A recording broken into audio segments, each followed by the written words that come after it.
সুপ্রিয় দর্শক, আসসালামু আলাইকুম। এটি কোন জায়গার ঘটনা সেটি আদৌ বলা যায়নি, তবে সতর্কতামূলক একটি পোস্ট। ভিডিওটি লক্ষ্য করুন এবং ভিডিওটি বেশি বেশি শেয়ার করুন। মূলত এখানে একটি গরু তার মালিককে খুন না করা পর্যন্ত তার পশুত্ব দানবীয় তাণ্ডব দেখিয়ে গেছে।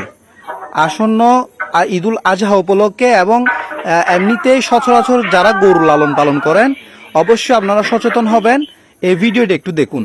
ভিডিওতে দেখা যাচ্ছে একজন খামারি যখন তাদের খামারে গরুগুলোকে খাবার দেওয়ার জন্য আসে, তখন খামারের একটি ষাঁড় গরু ক্ষিপ্ত হয়ে মূলত ওই ব্যক্তির উপর চড়াও হয় এবং ওই ব্যক্তিকে যতক্ষণ পর্যন্ত ওই ব্যক্তি মারা না যায় ততক্ষণ পর্যন্ত পশু তার পশুত্ব, তার যে দানবীয় তাণ্ডব সেটি দেখিয়ে যায় এবং শেষ পর্যন্ত খামারের যিনি মালিক বা খামারের যিনি পরিচর্যাকারী তিনি মারা যায়।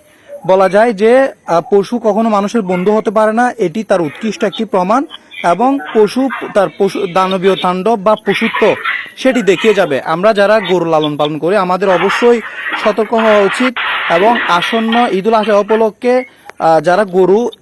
যারা লালন পালন করছি অবশ্যই আমরা সতর্ক হব এবং আমাদের নিরাপত্তা, আমাদের যে সেফটি, এটি অবশ্যই সেই সেফটি নিয়ে গরুগুলোকে লালন পালন করব। যথাযথ স্থানে গরুগুলোকে খামারে যথাযথ স্থানে গরু রাখবো এবং খাবার দেওয়ার সময় অবশ্যই আমরা সতর্ক থাকবো। আমাদের ভুল বা আমাদের অসতর্কতার কারণে হয়তো এই ধরনের বিপদ আমরা ডেকে আনতে পারি। তাই যারা গরু লালন পালন করেন বা যারা খামারে রয়েছেন তারা অবশ্যই সতর্ক হবেন।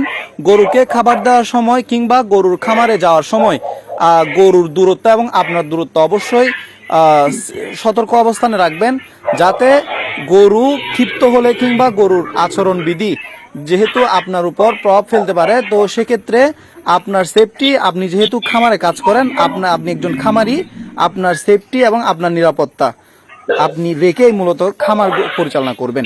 অবশ্যই ভিডিওটি বেশি বেশি শেয়ার করবেন। আসসালামু আলাইকুম।